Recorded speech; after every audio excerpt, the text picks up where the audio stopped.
오늘 이렇게 부활절을 맞이해서 2부 예배 나오신 모든 분들을 진심으로 환영하며 축복합니다. 여러분들의 가정과 또 여러분들의 자녀, 부모님, 또 여러분들이 하시는 모든 일들 위에 하나님의 은혜와 평강이 가득하시길 주님의 이름으로 간절히 축원드립니다. 옆에 사람 보시면서 한번 인사해 주시기 바랍니다. 우리 주님 부활하셨습니다.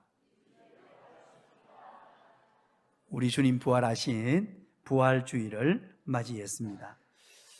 기독교 역사에 있어서 뛰어난 명작이 있습니다. 그것은 바로 스텐버그의 십자가라고 하는 유명한 그림입니다. 이 그림을 그리는 과정에 있어서 아주 재미있는 일화가 전해지고 있습니다.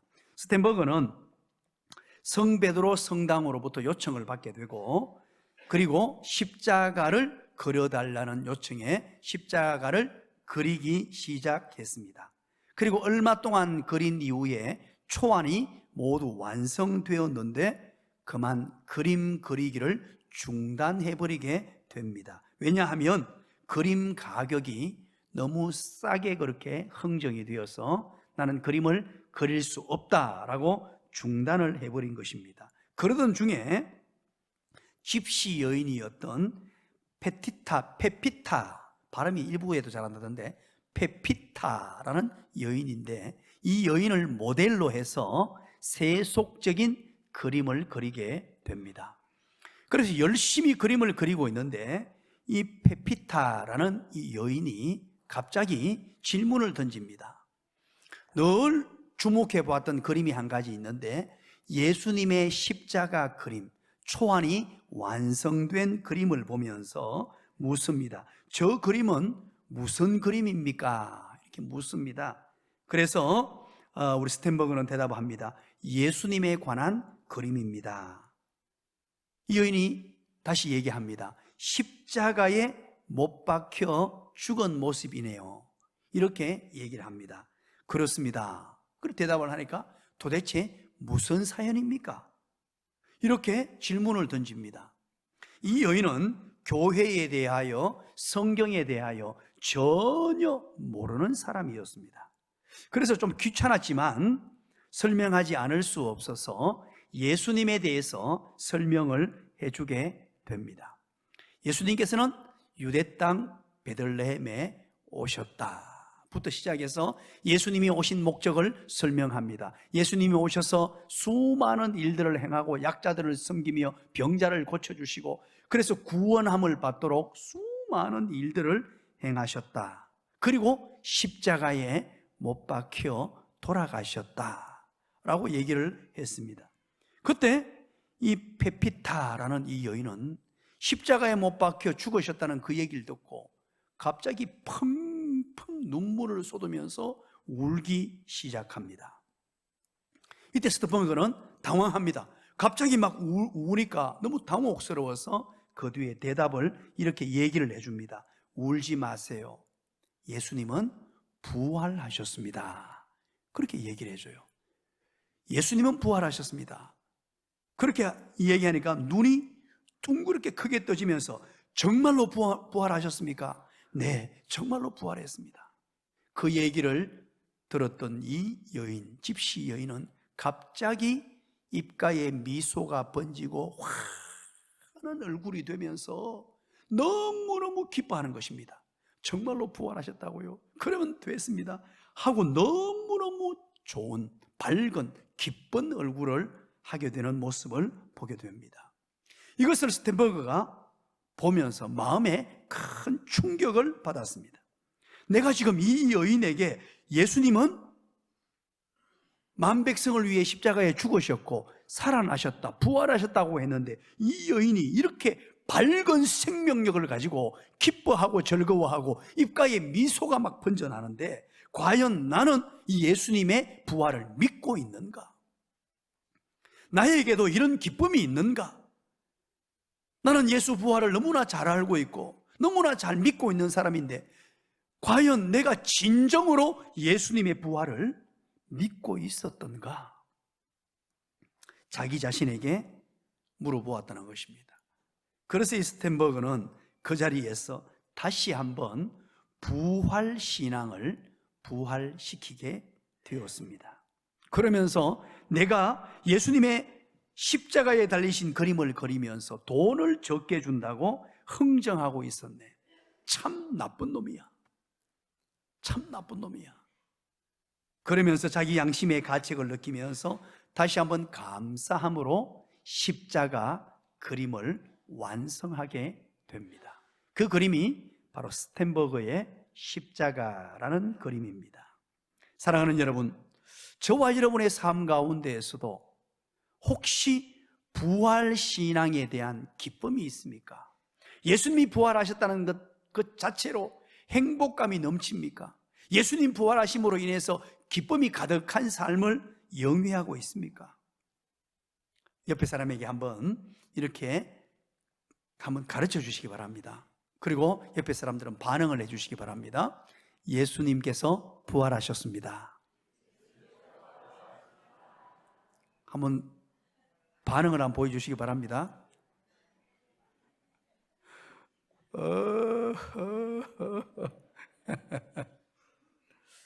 오늘 이 시대에, 현대에 살고 있는 우리 그리스도인들 가운데에서도 교회를 열심히 출석함에도 불구하고 부활신앙이 죽어 있는 사람들이 얼마나 많은지 모릅니다. 오늘 본문에서 그런 유형의 한 종교인들의 모습을 보게 됩니다. 흔히 말하는 사두개인들입니다. 사두개인. 자, 이 예수님 당시에 이스라엘의 대표적인 세 개의 종교 그룹이 있었어요. 세 개의 종교 그룹. 첫 번째는 바로 바리새인입니다. 바리새인. 그리고 두 번째는 에세네파입니다.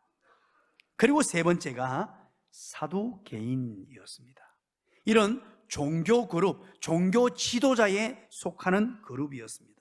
이 사두개인들은 제사장 가문 출신들입니다. 종교적 가문에 속하는 사람들이죠. 그래서 종교적인 기득권을 가진 사람들이었습니다. 물론 하나님을 믿는 사람들입니다. 또한 상류 계층에 속하는 사람들이었습니다. 로마 정부와 결탁을 해서 친로마적인 성향의 기득권을 행사했습니다. 그래서 로마 정부로부터 어떤 중요한 직책을 하사받기도 하고 중요한 자리에 오를 수 있는 그런 기득권을 가진 사람들이었습니다. 그러다 보니까 아주 부유한 부유층에 속하는 사람들이었습니다. 그런데 이들은 세속적인 생각에 취해 있었고 현실주의적 사고방식들을 가지고 사는 사람들입니다. 이런 식으로 살다 보니까 그들은 점차 초자연적인 것들을 부인하게 되고 부정하게 됩니다. 12절을 보시죠. 그래서 사두개인들이 이런 성향의 사람들이고 이런 조건의 사람들이기 때문에 사두개인들이 어떻게 말을 하느냐. 우리 12장 18절 다 같이 한번 읽어봅니다. 시작. 부활이 없다 하는 사두개인들이 예수께 와서 물어 이르되. 그렇습니다. 이 사두개인들이 부활이 없다라고 확신하는 사람들이었습니다. 분명히 예수님을 믿는 사람들이었습니다. 분명히 하나님을 믿는 신앙인들이었습니다. 그럼에도 불구하고 이들은 예수님의 부활을 부정하는 사람들이었습니다.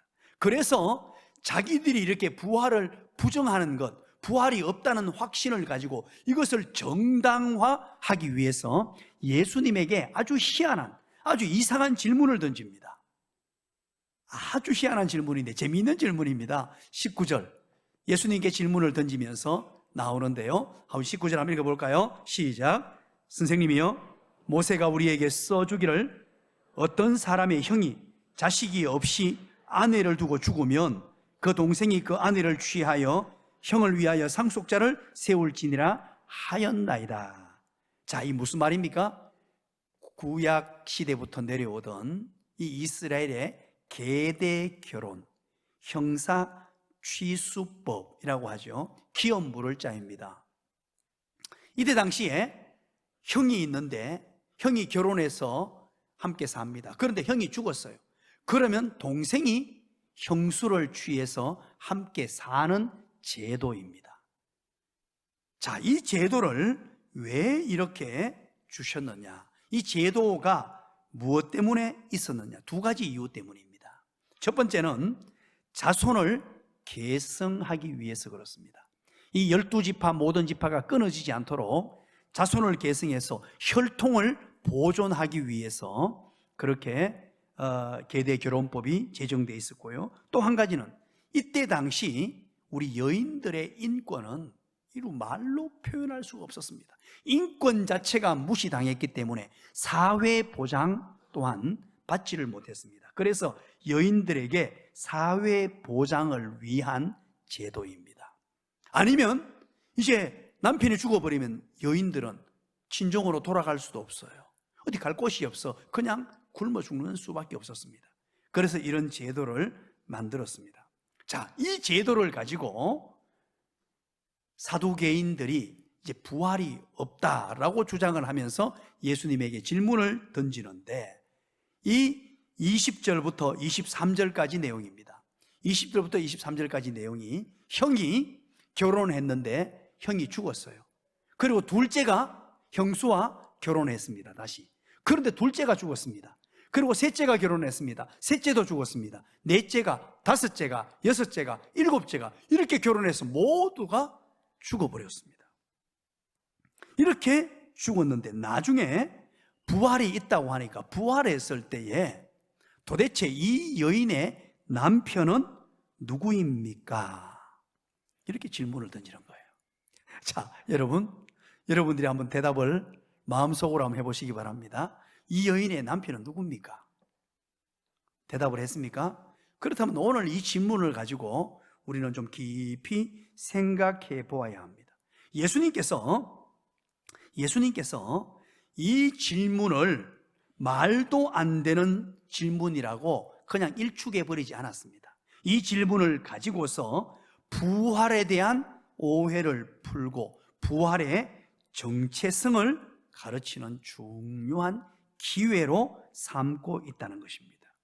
사두개인들이 하나님을 믿는 사람들이 있는데 왜 부활을 부정했을까? 왜 부인했을까? 그 이유를 알아보므로 우리가 부활을 정확하게 이해할 필요가 있겠다는 거예요. 그래서 오늘 이 시대를 사는 여러분과 저도 오늘 이 본문은 매우 중요합니다.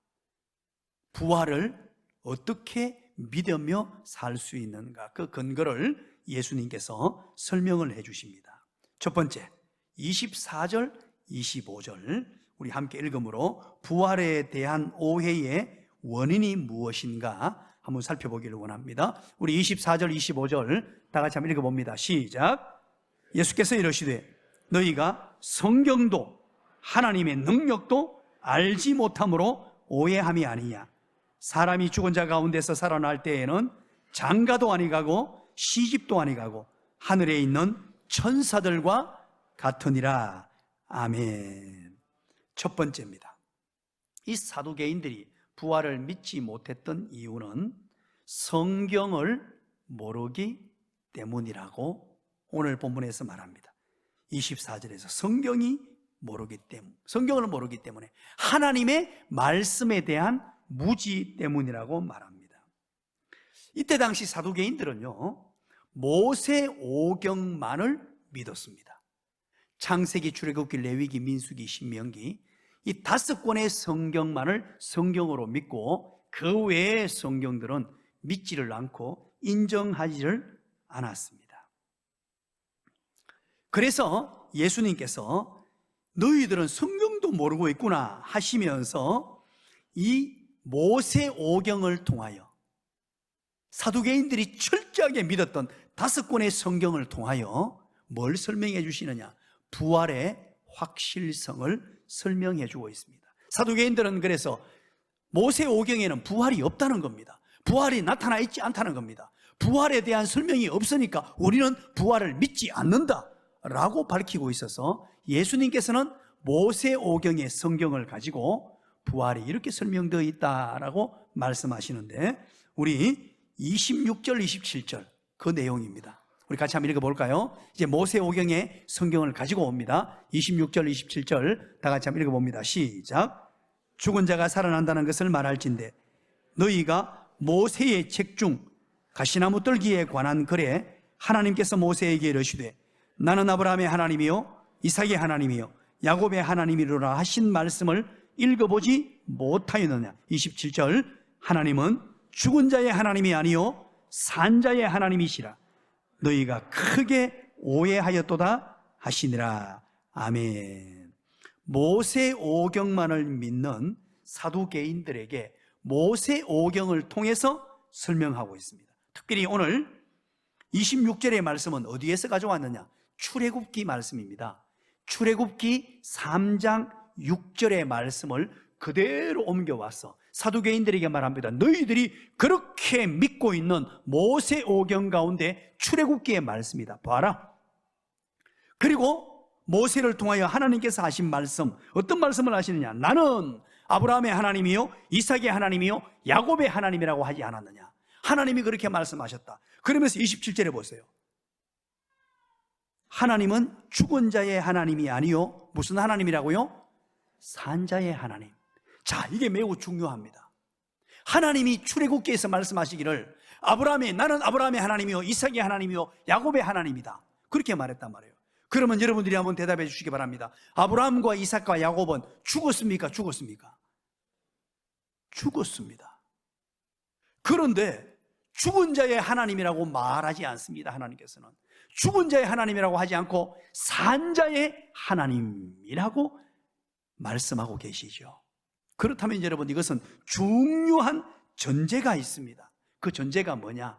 아브라함과 이삭과 야곱은 부활한다는 전제를 가지고 있는 것입니다. 예수님께서 이 설명을 하는 거예요. 사두개인들, 너희들은 성경을 제대로 모르고 있구나. 아브라함의 하나님, 이삭의 하나님, 야곱의 하나님, 그 하나님은 산자의 하나님이라고 하는데 아브라함과 이삭과 야곱은 죽었지 않느냐? 어떻게 죽은 사람을 가리켜서 산자의 하나님이라고 하느냐? 그것은 중요한 전제가 있다. 바로 아브라함과 이삭과 야곱은 부활할 것이기 때문이야. 사두개인들에게 명확하고도 정확하게, 어떻게 반박하지 못할 정도의 정확한 근거로 성경적으로 부활하신 예수님을 설명해 주고 있는 것입니다. 사랑하는 여러분, 아브라함의 생애를 조사해 보면요, 아브라함의 행적들만 보아도 부활신앙에 대한 고백들이 넘쳐납니다. 사두개인들이 그토록 존경하고 믿었던 아브라함을 살펴보아도 우리 예수 그리스도의 부활에 대한 내용들이 차고 넘칩니다. 그 중에 한 가지가 무엇입니까? 아브라함이 아들을 낳는 문제입니다. 하나님께서 아브라함에게 아들을 주시마 약속했습니다. 그런데 아브라함의 나이가 100세가 되어가도 아들이 없는 것입니다. 이때 벌써 인간으로서는 한계가 찾아온 겁니다.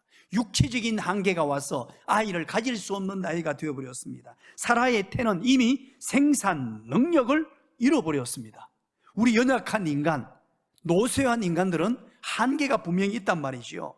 이미 사라의 태는, 자기 아내의 태는 죽었습니다. 자식의 생산 능력에 관한 한 육체는 이미 죽은 것입니다. 그런데 하나님께서 사라의 태를 열어주셨고 새로운 생명 이삭을 100세에 주셨습니다. 이것은 일종의 부활신앙의 승리라고 할 수 있는 거죠. 그 속에 감추어진 것이 뭐냐? 바로 부활신앙입니다. 이삭을 바친 사건을 여러분 기억하십니까? 아브라함이 이삭을 바칩니다. 100세에 낳은 아들입니다. 100세에 낳은 아들을 통하여 하나님께서 아브라함에게 약속하셨습니다. 이 아들을 통해서 하늘의 별처럼 바닷가의 모래알처럼 많은 자손들을 네게 주겠다. 이삭을 통하여 수많은 자손을 주겠다라고 약속하신 하나님이십니다. 그런데 갑자기 하나님께서 이삭을 바치라고 말하십니다. 그래서 아브라함은 모리아 산으로 올라가서 이삭을 하나님께 제물로 바치려고 합니다. 그리고 죽음의 제단 위에 이삭을 올려놓습니다. 여러분, 어떻게 이럴 수 있습니까? 만약에 이삭이 죽어버리면 대가 끊기게 되고 하늘의 별과 같이 바닷가의 모래와 같이 많은 후손을 준다는 것이 모두가 안 되는 일이 되어버립니다. 그런데 이걸 어떻게 아브라함이 믿고 아들을 제물로 올려드렸을까요? 창세기에는 그 이유가 명확하게 드러나 있지 않습니다. 그런데 신약 성경 히브리서 11장 18절 19절입니다. 이때 아브라함이 왜 그렇게 자기 아들을 제물로 드릴 수 있었는가, 그 이유가 기록되어 있습니다. 우리 다 같이 한번 읽어볼까요? 히브리서 11장 18절 19절 다 같이 읽겠습니다. 시작.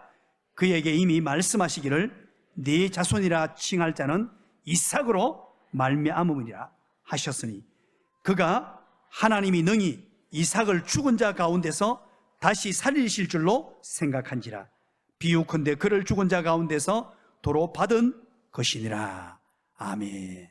정말로 놀라운 하나님의 말씀이 기록되어 있습니다. 이렇게 아브라함이 이삭을 제물로 드렸던 이유는 다른 것이 아니라 죽은 자 가운데 이삭을 다시 살리실 줄 믿는 부활신앙 때문이었습니다. 여러분, 이 사두개인들은 모세오경을 이처럼 철저하게 믿고 모세오경만을 하나님의 말씀으로 믿는 자였는데 성경을 제대로 몰랐던 것입니다. 오늘 저와 여러분도 마찬가지입니다. 우리는 하나님의 자녀가 되었습니다. 예수 그리스도를 나의 주 나의 하나님으로 믿었습니다. 그럼에도 불구하고 부활에 대한 확실성을 가슴 깊은 곳에서부터 가지고 있지 못하다면 하나님의 말씀에 대한 무지 때문입니다. 하나님의 말씀은 창세기부터 시작해서 계시록까지 전 성경을 통하여 끊임없이 우리에게 무엇을 말씀해 주시느냐? 예수님이 부활하셨습니다. 믿으시기 바랍니다. 예수님이 살아나셨습니다. 믿으시기 바랍니다. 이 믿음과 이 고백이 있어야 됩니다. 두 번째는 사두개인들이 부활신앙을 가지지 못하는 이유가 무엇이냐?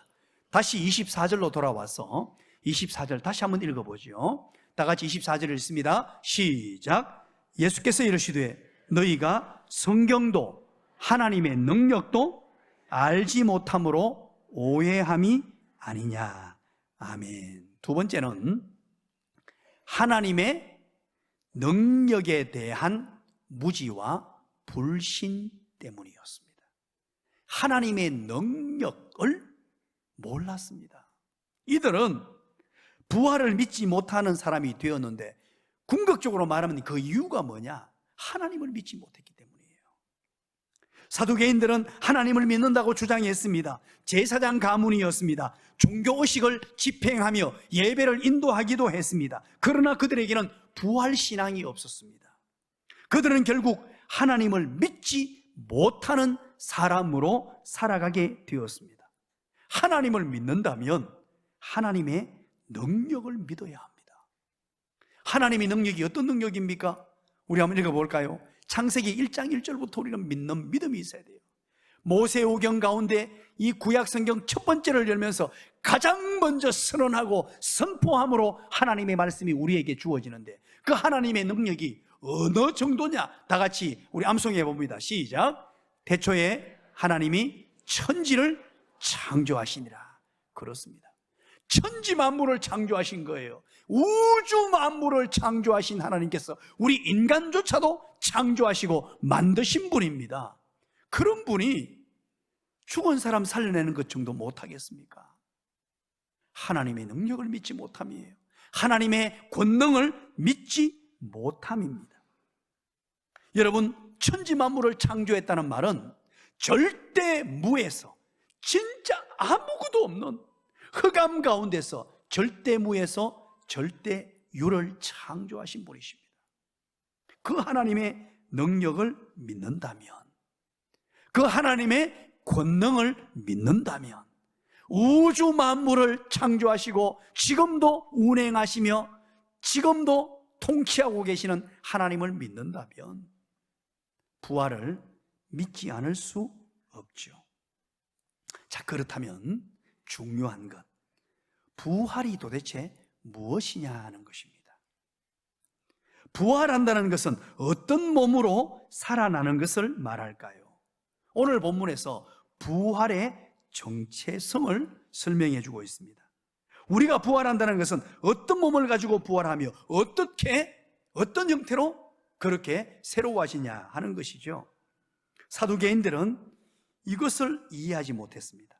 자, 우리 25절 한번 읽어볼까요? 다 같이 읽어봅니다. 시작. 사람이 죽은 자 가운데서 살아날 때에는 장가도 아니 가고 시집도 아니 가고 하늘에 있는 천사들과 같으니라. 아멘. 자, 우리가 죽었다가 다시 살아날 때는요, 장가도 아니 가고 시집도 아니 갑니다. 지금 사두개인들이 주장했던 게 뭐냐 하니까, 한 여인이 형제 7형제와 결혼했는데 도대체 이 여인의 남편이 누구냐? 너무나 단순한 이 세상 세계 속에 갇힌 생각을 했는데, 천국에서는 우리가 살아나면 장가도 아니 가고 시집도 아니 간대요. 그러면서 어떤 표현법을 사용했냐니까, 하늘에 있는 천사들과 같다. 이게 오늘 중요한 열쇠가 되는 얘기입니다. 천사들과 같이 된다는 말을 오해하셔서 인간이 천사가 된다 이렇게 받아들이면 안 됩니다. 인간은 인간이고 천사는 천사입니다. 천사와 사람을 혼동하면 안 됩니다. 천사와 인간은 다른 종류의 피조물입니다.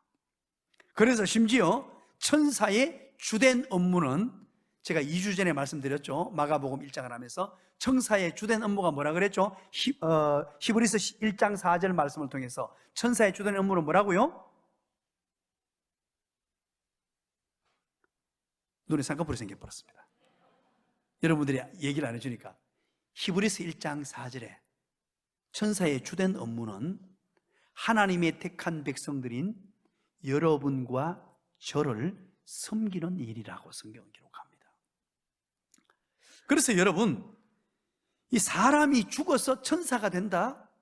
이거 전혀 근거 없는 얘기입니다.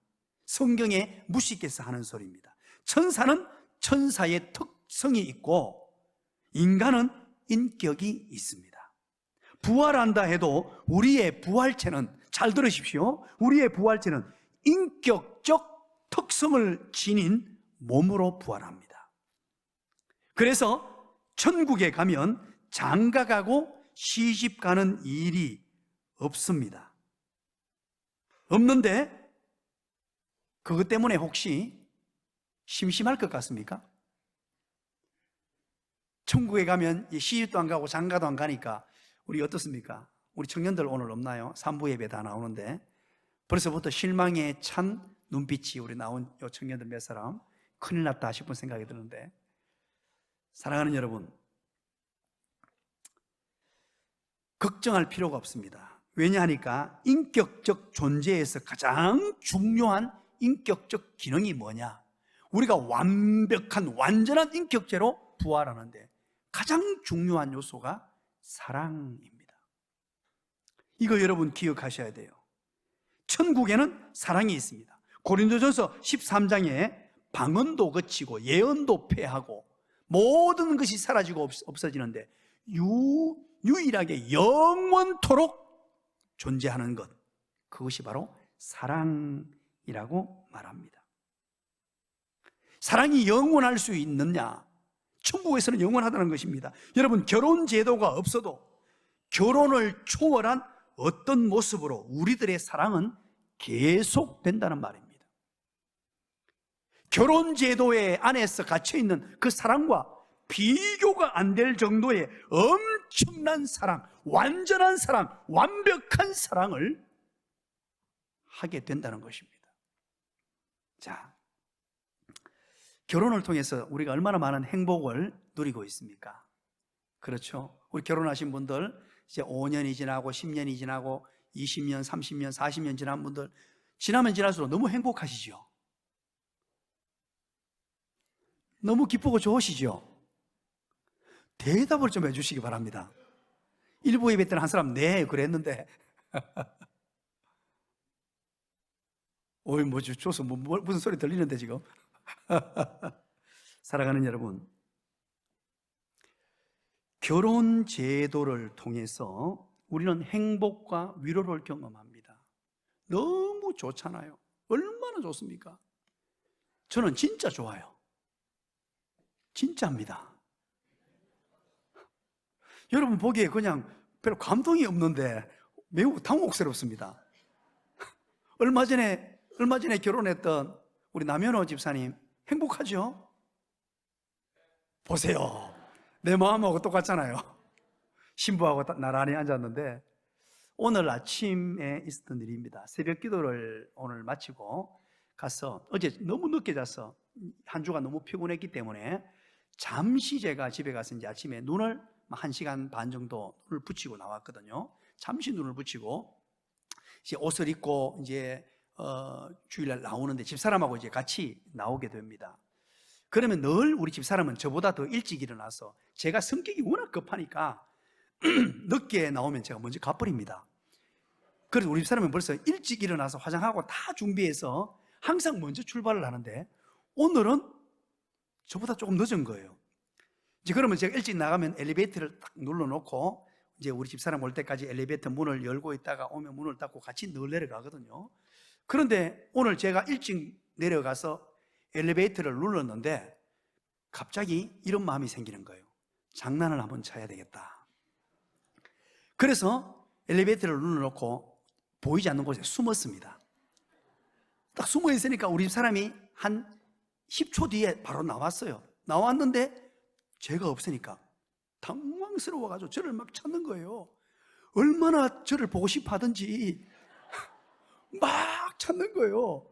그래서 제가 그 순간에 숨어 있다가 하고 놀래켰습니다. 그러니까 얼마나 행복해 하면서 막 기뻐하고 즐거워하면서 저기 너무 크게 웃는데 좀 믿지 않는 듯한 웃음인데 막 웃으면서 행복해하는 거예요. 그러면서 우리 집사람이 저희 얼굴을 쓰담쓰담 하더라고요. 저희 얼굴을 쓰담쓰담 할 수 있는 사람은 아무도 없습니다. 쓰담쓰담 하면서 뭐라 그러냐? 사랑해요. 그러시고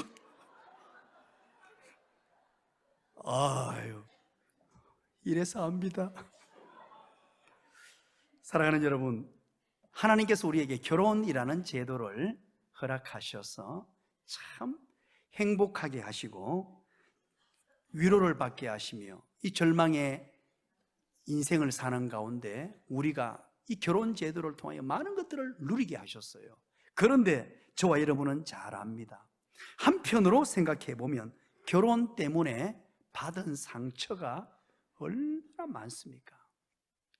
남편에게 상처를 받고 아내에게 상처를 받고 서로 상처를 주기도 하고 받기도 하며 때로는 속이 너무나 상하기도 하고 괴로워하기도 하고 잠 못 이루는 그런 하루하루를 보낸 적이 우리가 얼마나 많습니까? 그런데 부활하고 난 이후에 천국에 우리가 들어가게 되면 이런 인간 한계의 모든 불행이 다 바로잡히고 정리되고 영원한 사랑, 성숙한 사랑, 완전한 사랑이 있는 곳이 어디냐?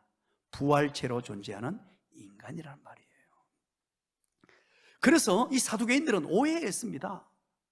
결혼제도에 갇혀서 천국이 뭔지 부활체로 완성될 완벽한 사랑과 모든 것이 완전하게 이루어질 천사를 뛰어넘는 완전한 사랑체로 살아가야 될 하나님의 택한 백성들을 제대로 이해하지를 못했던 것입니다. 완벽하고도 영원한 로맨스가 보장된 부활의 몸, 천국입니다. 그래서 우리는 부활신앙을 가진 사람들은 이 땅에서 때로는 아픔이 있습니다. 결혼 생활 가운데 때로는 남모르는 눈물 흘리는 사람도 있죠. 마냥 행복하기만 하겠습니까? 그렇기 때문에 우리는 부활을 기대하며 소망하는 겁니다. 완벽하고 완전한 사랑, 모든 것이 놀랍도록 완벽하게 이루어진 부활체 생명이 거할 천국입니다. 우리는 이 천국을 고대하며 사는 사람입니다. 이 세상에 절망이 있습니다. 이 세상에 눈물이 있습니다. 아픔이 있습니다. 이 모든 세상 가운데 세상에서 최고의 절망이 뭐냐? 죽음이잖아요. 죽음조차도 물리치시고 사망을 깨치고 사망을 물리치시고 부활하신 주님, 첫 열매가 되셔서 우리에게 말씀하십니다. 너희도 부활하리라. 얼마나 놀라운 일입니까? 부활의 완전한 회복된 육체, 완벽한 몸. 아마 여러분 상상할 수도 없는 천사보다도 더한 아름다운 하나님의 백성들로 그렇게 세워지게 될 것입니다. 어느 한 목사님께서 예수를 처음 믿고, 목사님이 되기 전입니다. 그때 예수를 처음 믿고 나서 어떤 선교사님이, 외국의 선교사님이 한국에 오셨습니다. 그래서 선교사님과 함께 사역을 하게 되었습니다. 그때 선교사님이 묻습니다. 이 목사님께, 왜 한국의 교인들은 교회에만 오면, 예배당에만 들어오면 갑자기 인상이 찌그러지고 얼굴이 우거지상이 됩니까? 밖에서는 그렇게 막 웃고 떠들고 하시던 분들이 예배당에만 오면 우거지상이 되고 인상을 쓰더라는 거예요. 우리 교회하고는 전혀 분위기가 다르죠. 우리 교회는 늘 행복하게 하는데, 그래서 이분이 이제 예수를 처음 믿은 분이니까, 아직 목사님이 되기 전이니까 자기도 그걸 모르는 거예요.